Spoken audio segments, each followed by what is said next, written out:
Canada में पढ़ रहे इंटरनेशनल स्टूडेंट्स के लिए रूल्स अचानक स्ट्रिक्ट हो गए हैं और अब सिर्फ एडमिशन लेटर से काम नहीं चलने वाला है। गवर्नमेंट सीधे स्टूडेंट से प्रूफ मांग रही है और अगर 21 दिन में जवाब नहीं दिया तो स्टेटस खत्म हो सकता है। इस वीडियो में आज हम समझेंगे नया कंप्लायंस चेक क्या है, लेटर्स में क्या मांगा जा रहा है, रूल्स क्या कहते हैं और इंडियन स्टूडेंट्स को अभी क्या सावधानी रखनी है। तो चलिए फिर जल्दी से वीडियो को स्टार्ट करते हैं। हाय, मेरा नाम है वर्षा दुबे और आप मुझे देख रहे हैं एनबीटी टेक एड पर।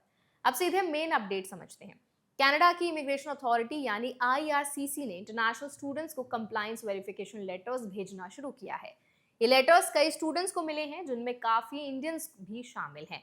इसमें साफ लिखा है कि स्टूडेंट्स को अपना करंट एनरोलमेंट प्रूफ और ट्रांसक्रिप्ट सबमिट करने होंगे और ये सब 21 दिनों के अंदर होना जरूरी है। अगर नहीं दिया तो उनका टेम्पररी रेजिडेंशियल स्टेटस रिस्क में आ सकता है। अब सवाल ये नहीं है कि डॉक्यूमेंट्स क्यों मांगे जा रहे हैं, असली बात यह है कि ये एक्शन किस वजह से शुरू हुआ है। इसके पीछे कनाडा के जनरल की रिपोर्ट है जो पार्लियामेंट में 23 मार्च को सबमिट हुई थी। उस रिपोर्ट में साफ कहा गया कि इंटरनेशनल स्टूडेंट प्रोग्राम में इंटेग्रिटी कंसर्न्स हैं और डिपार्टमेंट को एक्शन लेना चाहिए। यानी सिस्टम में मिसयूज और फ्रॉड का शक बहुत ज्यादा बढ़ गया है। इसकी वजह से वेरिफिकेशन टाइटन किया जा रहा है।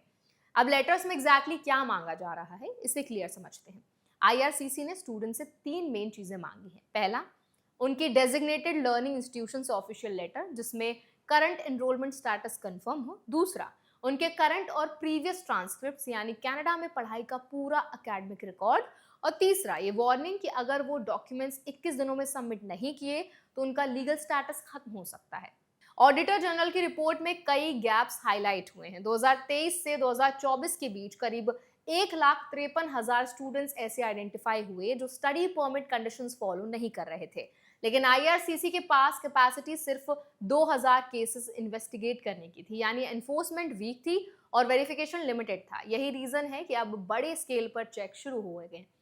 रिपोर्ट में यह भी सामने आया है कि 2018 से 2023 के बीच 800 स्टडी परमिट्स ऐसे केसेस में इशू हुए जहां एप्लीकेंट्स ने फ्रॉडलेंट डॉक्यूमेंट्स यूज किए या गलत जानकारी दी और 710 एप्लीकेंट्स ने ऐसे ओवरसीज इंस्टीट्यूशंस का क्लेम किया जो असल में एग्जिस्ट ही नहीं करते थे।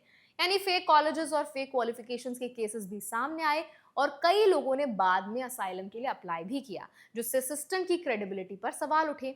अब एक और इम्पॉर्टेंट पॉइंट है, आईआरसीसी ने पहले इन केसेस में एक्शन नहीं लिया था, लेकिन अब पार्लियामेंट कमेटी ने क्लियर डायरेक्शन दिया है कि जो लोग फ्रॉडलेंट तरीके से आए हैं उन्हें आगे कोई वीजा बेनिफिट नहीं मिलना चाहिए और आईआरसीसी को हर महीने अपनी इन्वेस्टिगेशन रिपोर्ट भी सबमिट करनी होगी। यानी अब मॉनिटरिंग कंटिन्यूअस और स्ट्रक्चर्ड हो गई है। अब इंडियन स्टूडेंट्स के लिए इसमें क्या सीख है ये समझना जरूरी है।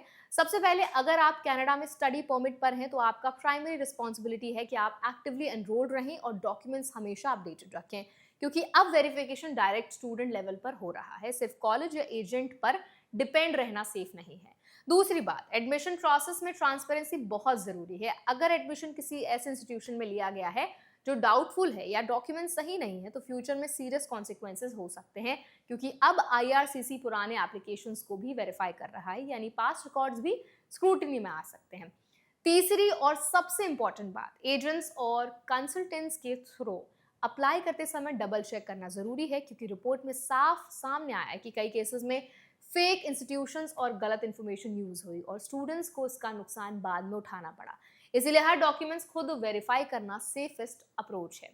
अब प्रैक्टिकल प्रिपरेशन क्या होनी चाहिए? अगर आपको ऐसा लेटर मिलता है तो तुरंत अपने इंस्टीट्यूशन से ऑफिशियल एनरोलमेंट लेटर लें, अपने ट्रांसक्रिप्ट्स रेडी रखें और टाइमलाइन के अंदर सबमिट करें।